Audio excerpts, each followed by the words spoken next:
Hello friends, I am Aprati. Welcome back to our channel plants space. Football lily के bulb को जब हमने rest के लिए पॉट से बाहर निकाला था तो वीडियो आपने देखी ही होगी। अगर नहीं देखी है तो डिस्क्रिप्शन बॉक्स में वीडियो ज़रूर चेक कीजिए। तो ये दोनों वही पॉट्स हैं और एक में तो हमने पिंक देसी गुलाब लगा दिया था जो कि कटिंग से तैयार किया हुआ था और ये पॉली बैग में 1 साल से लगा हुआ था। तो फिर इसको शिफ्ट कर दिया इस पॉट में और 3 कलियां ऊपर की तरफ आ रही हैं और 3 कलियां नीचे की तरफ आ रही हैं, जबकि अभी इतना समय भी नहीं हुआ है इसको रिपोर्ट किए हुए। बहुत अच्छे से ये ग्रोथ कर रहा है। और जो सेकेंड पॉट था उसको हमने बिल्कुल तैयार नहीं किया था। जो मिट्टी उनमें से निकली थी पॉट में से, यानी कि जब इसमें फुटबॉल लिली के बल्ब लगे हुए थे, उसको ऐसा का ऐसा पॉट में भर दिया था और उन बल्ब को बाहर निकालते समय उस पॉट में एक छोटा सा पिटूनिया का पौधा था। तो जब मिट्टी भर दी तो वो पौधा फिर हमने ऐसे ही लगा दिया। कहाँ लगाते, समय नहीं मिल पा रहा था, तो फिर उसको ऐसे ही मिट्टी भरकर वही बिना खाद वाली मिट्टी और उस पौधे को लगा दिया था। और आप देखेंगे कि हमने ये सोचा था कि वो जो प्लांट है टेम्परेरी लगा देते हैं, जब हमें टाइम मिलेगा तो थोड़ा अच्छा पॉटिंग मिक्स बनाकर कहीं और किसी पॉट में या छोटे जो थर्मोपॉट्स हैं उनमें शिफ्ट कर देंगे। लेकिन फिर वो ध्यान नहीं रहा, उधर की तरफ ध्यान ही नहीं गया और वो पौधा इसी पॉट में चलता रहा। और अभी आप देखिए कितनी अच्छी ग्रोथ कर चुका है प्लांट, और जबकि कोई भी फर्टिलाइज़र हमने इसमें नहीं मिलाया है। वही सारी मिट्टी भरकर ऐसे ही पॉट में रख दी थी और वो पौधा लगा दिया था, पानी दे दिया था।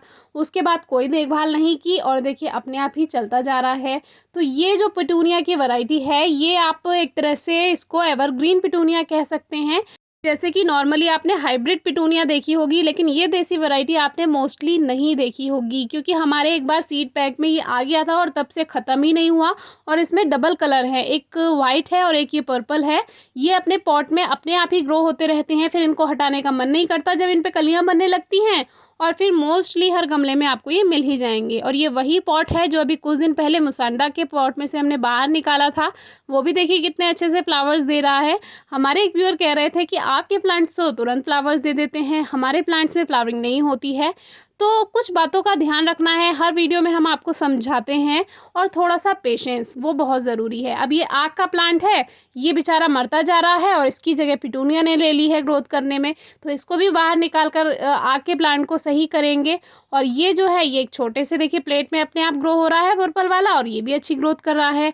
एक थर्मोपॉट में ये है, ये सभी बिना फर्टिलाइज़र के ग्रोथ करते ही जा रहे हैं। क्योंकि जब हम कोई एक्सपेंसिव प्लांट लेकर आते हैं, महंगा पौधा लेकर आते हैं, तब तो हम उसकी देखभाल बहुत अच्छे से करते हैं, लेकिन जो प्लांट्स हमें फ्री में मिल जाते हैं उनकी देखभाल हम नहीं करते हैं। ये अक्सर सभी की आदत होती है। ये देखिए छोटे से पॉट में अपने आप ग्रो हो गया, सीड भी बन जाते हैं, सीड बिखर भी जाते हैं, अपने आप ग्रो भी हो जाते हैं, फिर उनमें फ्लावर्स भी आ जाते हैं।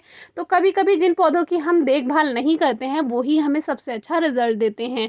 चाहे इसमें मेहनत करनी हो और चाहे ना करनी हो, चाहे फर्टिलाइज़र देना हो और चाहे ना देना हो। अब ये एक पॉट है जो कि अलामांडा की क्रीपर का पॉट है।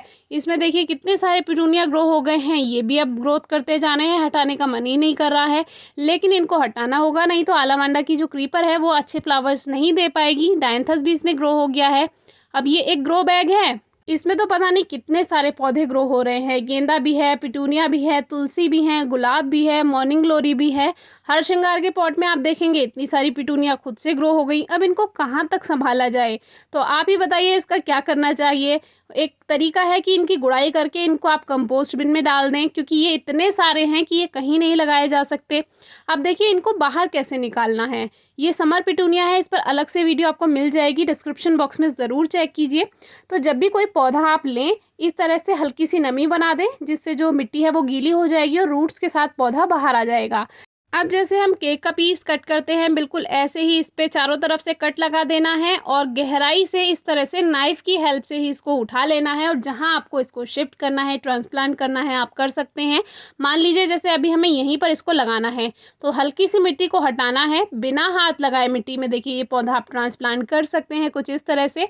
ऐसा का ऐसा उठाइए, ऐसा का ऐसा रख दीजिए और सॉइल को चारों तरफ से नाइफ की हेल्प से ही प्रेस कर दीजिए।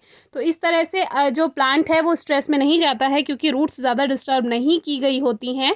और ये पौधा अगर धूप में भी रहेगा इस तरह से ट्रांसप्लांट किया हुआ, तब भी कोई परेशानी नहीं आएगी। बस मिट्टी में हल्की नमी होनी चाहिए और धूप में भी इसको कोई प्रॉब्लम नहीं आएगी। तो इस तरह से अगर आप ट्रांसप्लांट करेंगे कभी कोई दिक्कत नहीं आएगी। अगर आपको कोई परेशानी आती है, कुछ आपको समझ नहीं आ रहा है, तो आप प्लांट्स स्पेस फेसबुक, इंस्टाग्राम या कमेंट बॉक्स में यूट्यूब के बताइए। Thank you.